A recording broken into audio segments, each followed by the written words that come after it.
What is our picture of God? That determines a lot about what we do in life, how we respond to life, how we live out our lives. This question is a very important question for you and I, and it's been one that has helped me to shape my life and many of the things that I've done in my life. So what's your picture of God? Think about that for a moment. These are some of the pictures that people may have of God. In fact, they may be pictures that you have. The one is of a police officer, someone who takes down notes of what we've done wrong and makes us pay a fine. Or a judge who stands and looks upon us and says, you've done something wrong and we're going to sentence you because you are a bad person. We're going to keep a record of these things and it's going to be held against you. Or a person who's a wise person who sits on the veranda to whom you turn for advice. Whilst this is true about God, but that's not the whole picture. And maybe there is a picture of God as the instructor, the one who tells us how to live our lives, the one who gives us instructions on shoulds and have tos and musts in our world. Whilst that's true, that's not the full picture. And then some people have the picture of God as the force. May the force be with you, this impersonal force behind things. What picture do you have? The picture that's given to us in Jesus is God with us. This is a God who initiates a relationship with us. God is the pioneer. He's the seeking God. He's the one who goes towards us.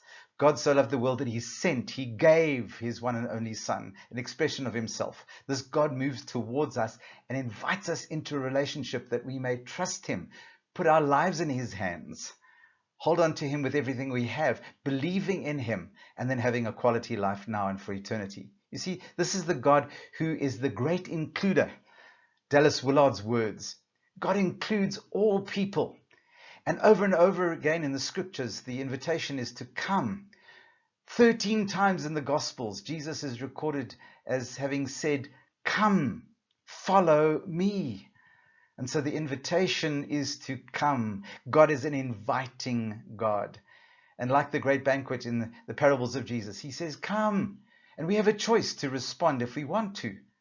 God doesn't take the free choice away from us, but invites us, welcomes us, includes us. This is not a God who stands in judgment of an alienating God, an excluding God. This is an inviting, welcoming, joyful God to a celebration of life. And so thirdly, I want to just hold this before you.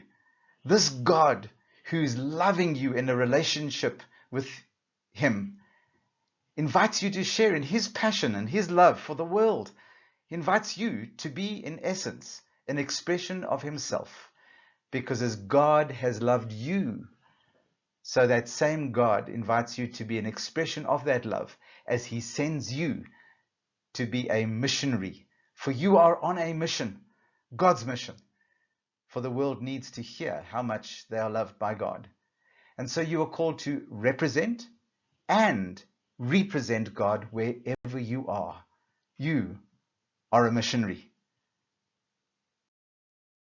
So how are we going to respond to this picture of God? My recommendation to you is that you RSVP to the invitation. That you say, Jesus, I come to you. Jesus, I welcome you into my life and world as my leader and as my best friend. And invite you to respond to him to say, you have invited me, I come, and I will follow you all the days of my life. And if you pray that prayer, let me know in the email below. But I'd love to see you following Jesus, because that's life for today, abundant and eternal. God bless you.